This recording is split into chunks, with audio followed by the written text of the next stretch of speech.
but not as hot as where you are. So I guess I can't complain too badly. Portland, Oregon, known for that Oof. 115-degree weather. It's what it's famous for. Yeah. Anyway, this is traumatic. I'd prefer not to talk about it. Instead, I'd like to know what are your Fourth of July plans, Julian? You got anything exciting coming up this weekend? I do. Not only my first domestic trip, but just my first trip since January 2020. I'm going to Florida for the week of July 4th. So that'll be nice, being able to hang out at the beach, and just go on a plane, which I think is just going to feel really weird at first. But we just got to retrain ourselves. It will. Yeah. But the first step to getting back to feeling normal again is just, you got to kind of bite the bullet and do it. It's going to be good though. That's cool. Exactly. Man. Yeah. It's great. I'm super excited. I'm excited to be traveling again. I'm excited to go somewhere else, especially, Florida. It's nice. It's somewhere that me and my girlfriend have been to a couple of times now. So we know it, it's familiar. I think it's a good first trip out. So Nice. super excited about that. Yeah. Nice. Well, listen, drop your travel questions in below or to the side. I have to answer the first one no matter what. Let us know too where you're going this 4th of July. I want to be able to live vicariously. I don't actually have any plans. Really? For this weekend. I don't know. Maybe we'll go camping, maybe not. We'll see. But I want to know where you're going. I want to know what exciting plans you've got so I can live vicariously. So drop those questions in, drop those comments in, and we're going to get to as many as we can. Yeah. First question, I'll combine it. But Kurt says, what's up, guys? And he says, do you know what the name of the app is for proof of vaccination for Europe? Ooh, so it varies quite a bit country to country. They've just unveiling an EU digital COVID certificate that can basically compile your kind of proof of either vaccination, negative test, or recent recovery if you had been infected. What I would do basically is if you have a flight booked, they will send you the information on the app that you might be able to download. For instance, when I was in Spain a couple of weeks ago and coming back to the US, they would send me, hey, it's simpler if you download this app called Verifly that I would use to just upload, hey, here's the recent negative test I took, so that when I was coming back to the US, it was going to be much more seamless, much quicker. The airline will generally just notify you whichever app it is that's being used by that specific country. There you go.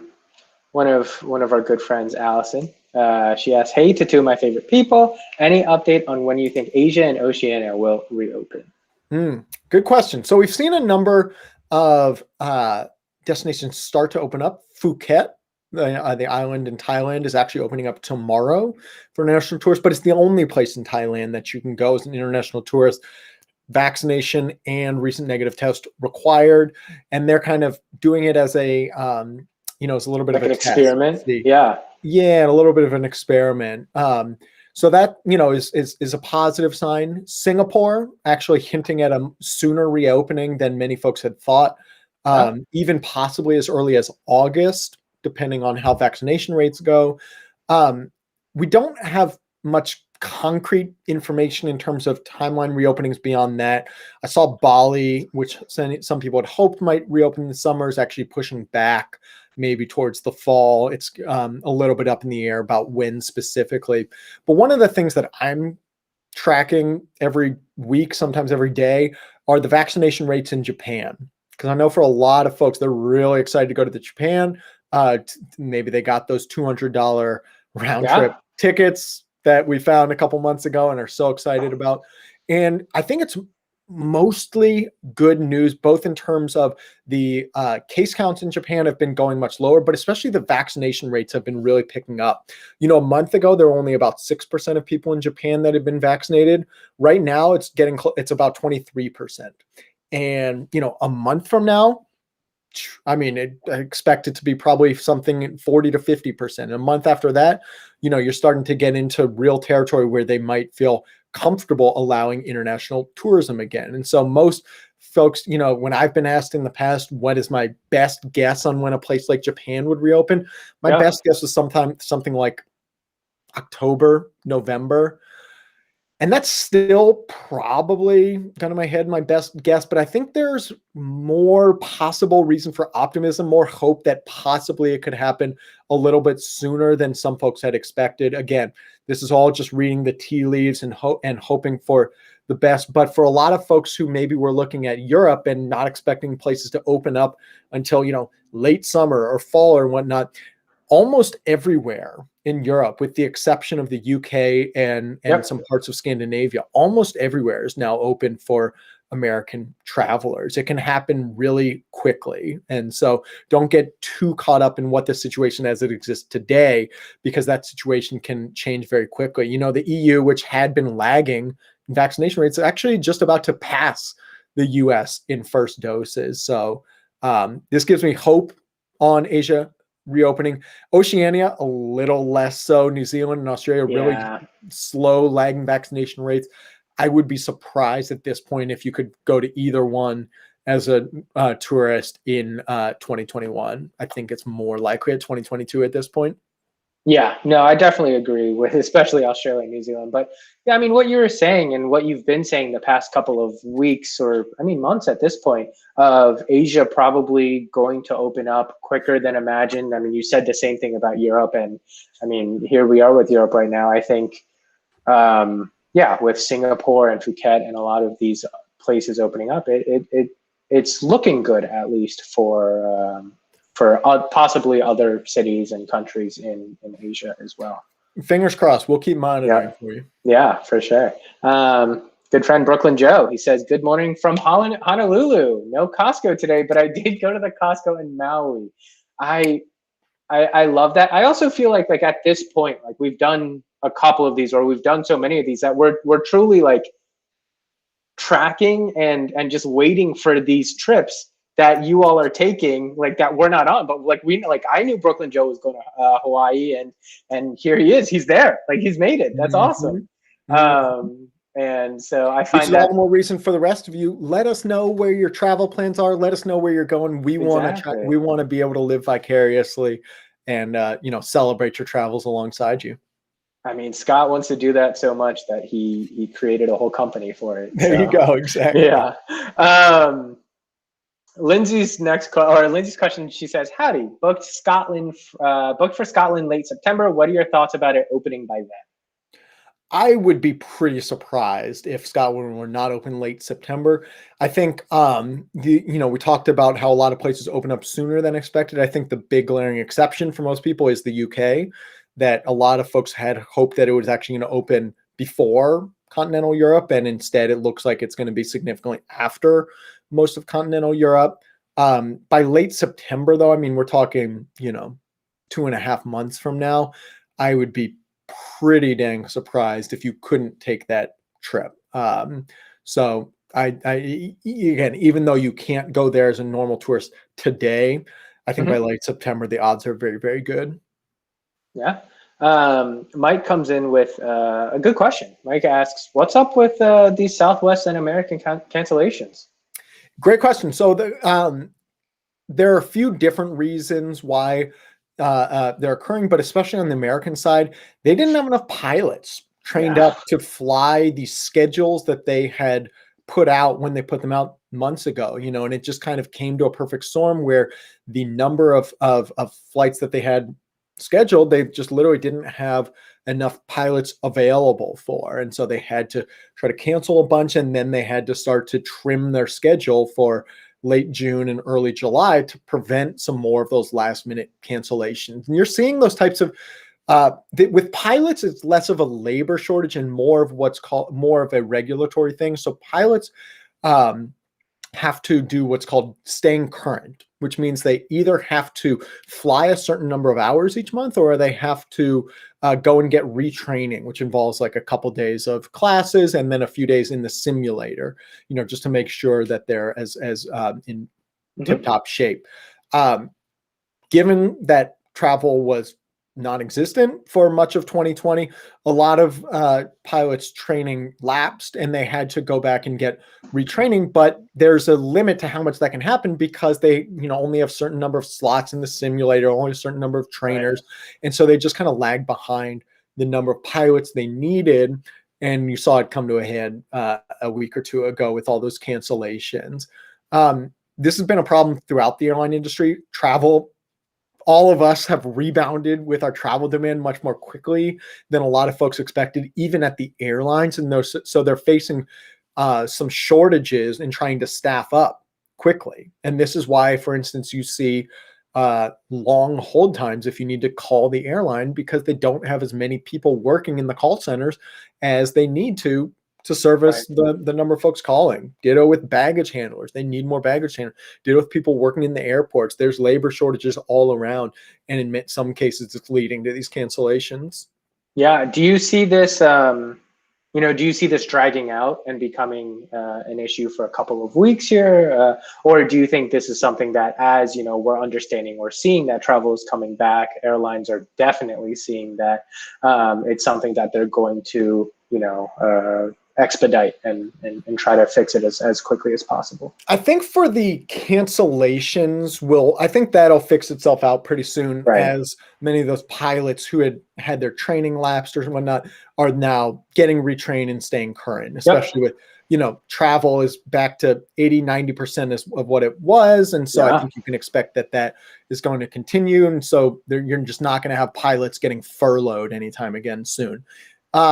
I'm less confident in the call center hold times diminishing at any point soon. And the reason why is, look, it's a very tight labor market right now, which is, I think, largely a very good thing that workers can demand, higher pay, that they can demand better hours, all sorts of things that they maybe weren't able to demand when unemployment was at 7, 8, 9%.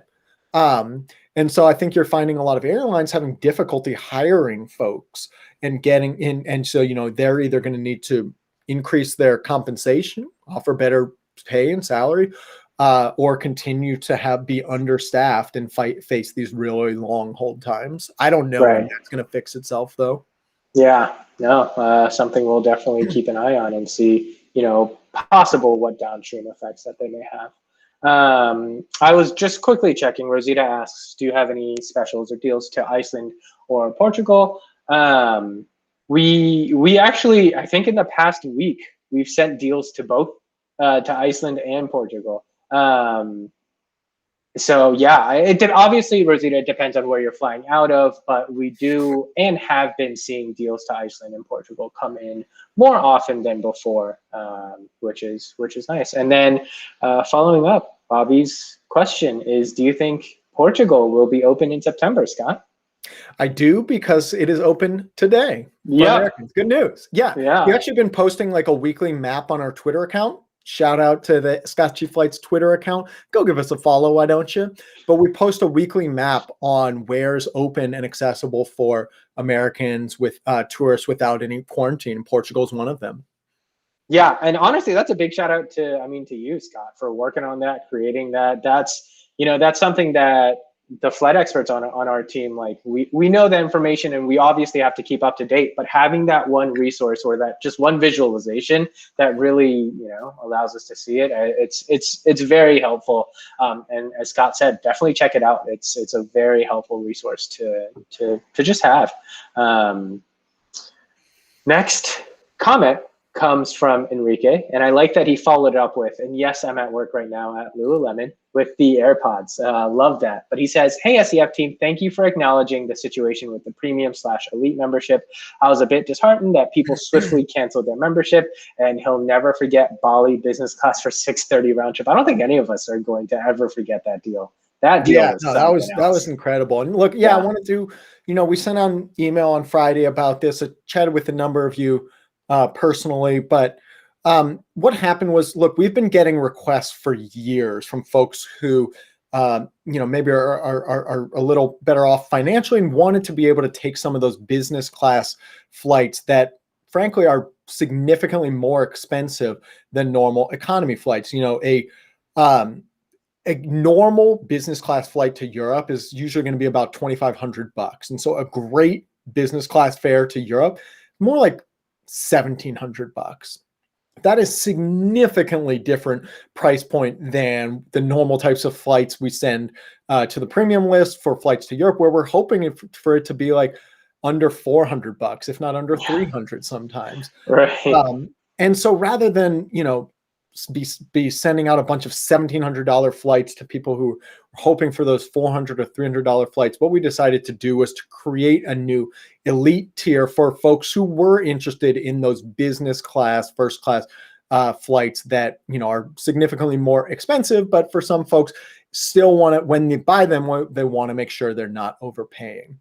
Where we made a misstep, though, and I want to acknowledge this is on me, this is on my shoulders, and I want to own up to it.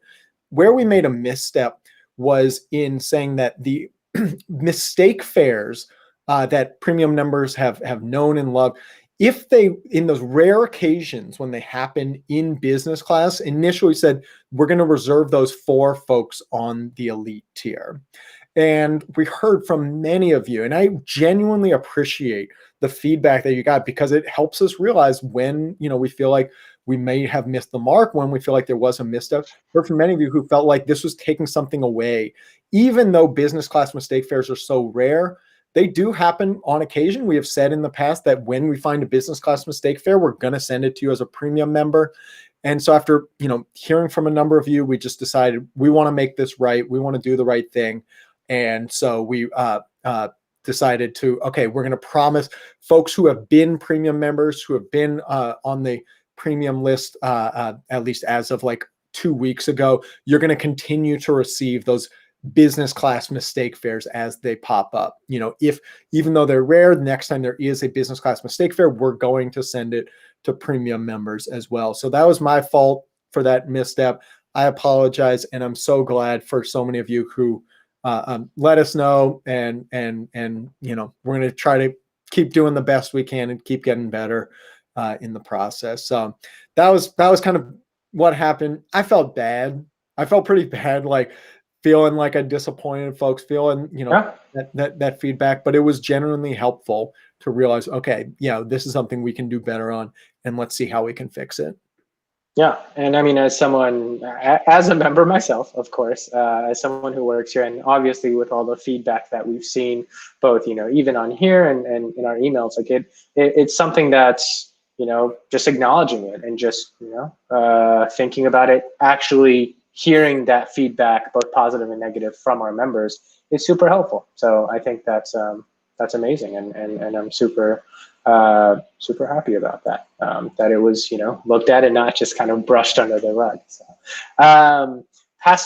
Pasquale asks, any deals from Canada to France or Italy? I'm sure there are. Unfortunately, Pasquale, we don't search for flights that are departing Canadian airports. We just right now are focusing efforts on flights departing U.S. airports, big and small. I think we search 100. Julian, am I right? 168 U.S. airports right now is where we search for flights out of, but we're not currently searching for flights out of Canada. Yeah. Yes, exactly. And it wasn't until I started working here that I realized that there was 168. I mean, there's more than 168, but it's pretty wild. Yeah, and it's a lot to try to remember, but that's the job. Harrison asks, how are we feeling about the prospects of reopening in China, even with vaccination, testing, or quarantine conditions? Good question. And it's something that's very much wrapped up in geopolitics. Yeah. As a whole, the Asia Pacific region has been opening much slower than elsewhere in the world. Latin America and many places in Africa have largely been open for American travelers, at least with a negative test. Europe just recently reopening for American tourists as well, but the big region where you still generally not able to go is the Asia Pacific region. I mean, possibly by this fall, some places are going to be open, others not. You can go to the Maldives today. We mentioned Phuket tomorrow. We mentioned Singapore soon, but China specifically, I mean, best guess maybe by the end of the year. But I think it's one of those questions that, especially right now, is pretty wrapped up in geopolitics. So I wouldn't say I have a confident prediction on that front. Yeah. Um, some of the comments. Russ says, "Golf clap, Scott, stand up, dude, right there." I love it. And then, of course, also our good friend Katie. She says, "Takes a great man to own up. Thanks for fixing it, Scott." So love to see that feedback come in. Next question comes from Ross, and he asks, best international travel options for somebody with a very weak immune system, maybe high vaccination rates. What are some of your thoughts, Scott? Yeah, certainly high vaccination rates, but then also Yeah, looking at places where you can be especially outdoorsy, somewhere like, whether it's a beach, if you're interested, we can be very outdoors, fresh air, not around many the people. airflow. Yeah. Yeah, somewhere. I mean, obviously it's not US, but when Canada opens up again, the Canadian Rockies, great, Ooh, incredible, beautiful place, but then also a yeah. ton of kind of elbow room, if you will. Banff, very, very popular place, but I would expect there to be a lot more opportunity to go without the sorts of crowds that we're used to once the Canadian border reopens, as it's looking like it hopefully might by July 21st is when a lot of people are expecting. That would be kind of the types of places that I would be targeting and for your situation. But yeah, I'd be curious to hear from other folks if anybody else in the comments is helpful or is, has any kind of thoughts or ideas on this front. I would love to hear from you as well. Yeah, I think that's a great idea, especially. I mean, we're seeing. I don't know if you've seen the pictures of like the national parks here in the U.S. and how crowded they are. It's something. Those pictures in themselves are stories. So but you're right. Like as Canada opens, I think that those will be good options, especially hopefully they won't be as crowded as our U.S. national parks at the moment. Yeah, Um, Katie had a great idea. Iceland. I mean, sure. a wonderful destination, not very far away. We found those $348 round trip nonstop deals just this past week. Yep. And excuse me, you can, even though it's a small country, it's so outdoorsy in that ring road. There's so many places you can get away from other folks if you're inclined. So that's a great option. Yeah. Nancy asked, do you have any tips once we nab cheap flights for places to stay? So accommodations. Yeah, absolutely. Like the funny thing about accommodations is they tend to work much more linearly with quality than flights do. You'll have somebody sitting next to you on the exact same flight who paid $1,000 where you may have only paid $300 to be there. But generally speaking, everybody who's staying at the Ritz probably paid about the same to be there. And everybody staying at the Holiday Inn probably paid about the same to be there. So recognizing that you don't have nearly as much volatility with hotels and accommodations as you do in flights, and you can kind of dial in which one, do you want to be in a really like luxurious stay hotel, or are you fine with something more modest and save your money for elsewhere? Obviously, keeping an eye on home shares, Airbnb, VRBO, great options, especially if you're going to be in maybe a less popular area where maybe there's not many hotels around. But the other thing that I really like Airbnb and VRBO for is if you want to kind of stay in the central area. Sometimes the hotels in the center of a downtown can be really pricey, but you can get an apartment or you can get a condo there, rental there for much more affordable price. And so if you're hoping to stay in a kind of middle of the action central downtown, oftentimes those home shares are the way to go. Yeah, no, that's true. And then obviously not for every traveler, but there's hostels. I use World a good amount. They always have really good stuff. But of course, it depends on what you're looking for, where you're looking to stay, and what type of accommodation you're looking at. So, Katie asks, I'd love to take my young kids to Iceland in the fall. Any news on when unvaccinated travelers can go? Also, glad Spain went well. Thanks, Katie. Well, the good news is that they can go now, actually. Initially, when Iceland first opened up, I believe it was in March or April, they said that only people who had been vaccinated can go. And so that meant that young kids who were not eligible to be vaccinated were not able to go. But they backtracked pretty quickly. And I believe starting in May, they said that as long as they're traveling with vaccinated parents, they're not subject to quarantine. I believe you had to get a negative test for them.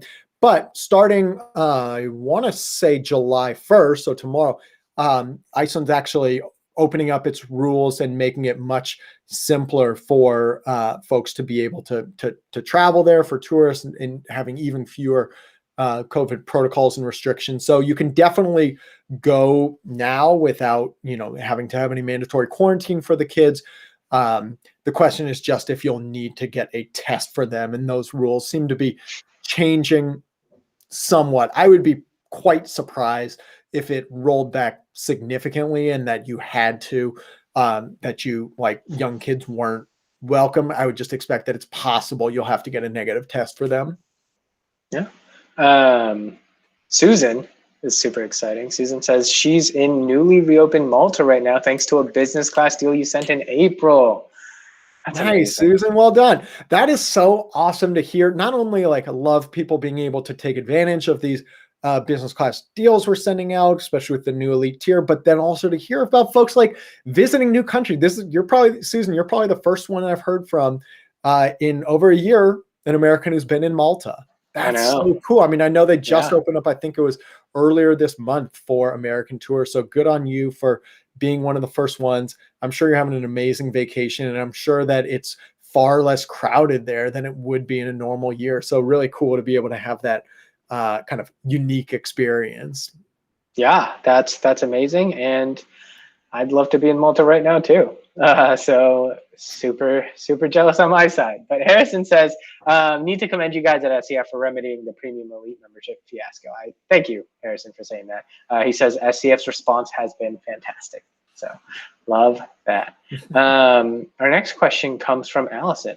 Allison says, hotel costs are increasing around 40% of what I saw for destinations earlier this year.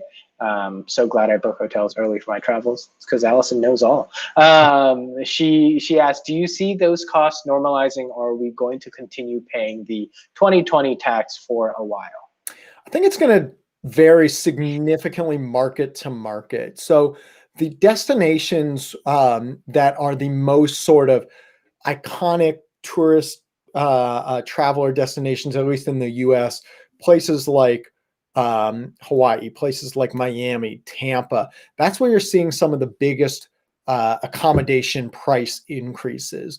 But you actually see pretty sharp decreases in the hotel rates in some of the more urban core cities that pre-pandemic had been very popular, but still have a ways to go before they get back to parity. And so places like where you still see the accommodation rates and the number of people booking hotel rooms still 30, 40, 50% lower than it was pre-pandemic in places like San Francisco, places like Boston, places like Chicago, even New York. You don't see nearly as many people traveling to there as had pre-pandemic. And so oddly enough, it's like the cities is where you're seeing a lot of the great deals and where you're seeing fewer travelers. And it's many of the beach and like Western destinations, Yellowstone, Yosemite, Montana, Alaska, where you're probably seeing the biggest kind of year-over-year increases. Yeah. Two-ish more questions, Scott? Great. Cool. So Rosita asks, can we fly into one country and fly out of another country around Europe, or can we buy a one-way ticket to one country and one-way back to another country? Thank you for the great service. Yeah, I mean, Rosita, we actually send some of those deals when we find them, but what you're talking about is an open jaw flight. And for sure, I mean, it's pretty easy to do on Google Flights. You can also buy one-way tickets to a country and then out of another. But yes, that is allowed. And a lot of people do take advantage of that because it does allow you to visit, more than one country on a trip that you may be taking. So, the one thing I would add there is it's almost always going to be cheaper if you book it as one itinerary, right, an open jaw flight, like Julian mentioned, rather than to do two separate one-way tickets. One-way international flights typically tend to be extraordinarily expensive for complicated reasons. It's not worth diving into the details right now, but even, doing what's called a open jaw search or a multi-city search is generally going to be a lot more affordable. Yeah. All right. Final question.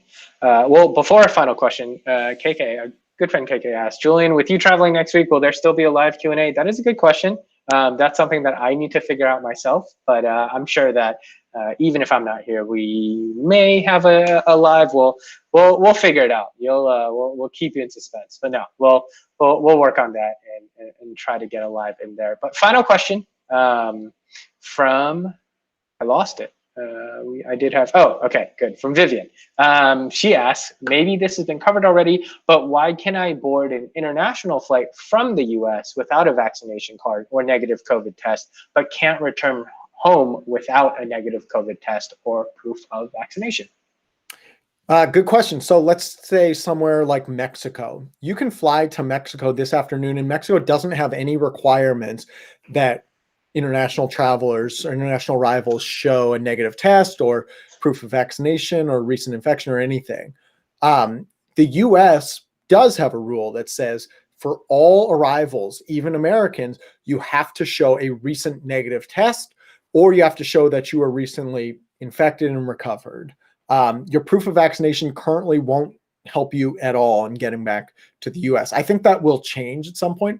I would have guessed it would actually change already. I'm surprised it hasn't, but I wouldn't be shocked. I would expect that to change sometime in the pretty near future so that folks who have been vaccinated no longer have to show a recent negative test in order to get back in the US. But that's why it's because it's a US rule that says that in all international arrivals, even Americans have to show a recent negative test. And so when I went to Spain a few weeks ago on my last day in Madrid, we had to go to a clinic and just the good thing is you can take a rapid test, one of these 15-minute rapid antigen tests where they just swab your nose, you get the results 15 minutes later, and then you can just print out that PDF and it's enough to be able to get back in.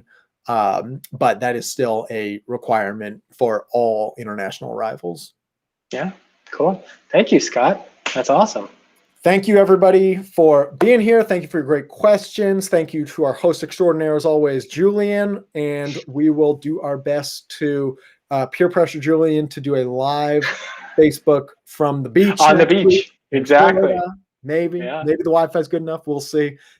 In the meantime, stay safe. Happy travels. Talk to you all later. Bye, everyone.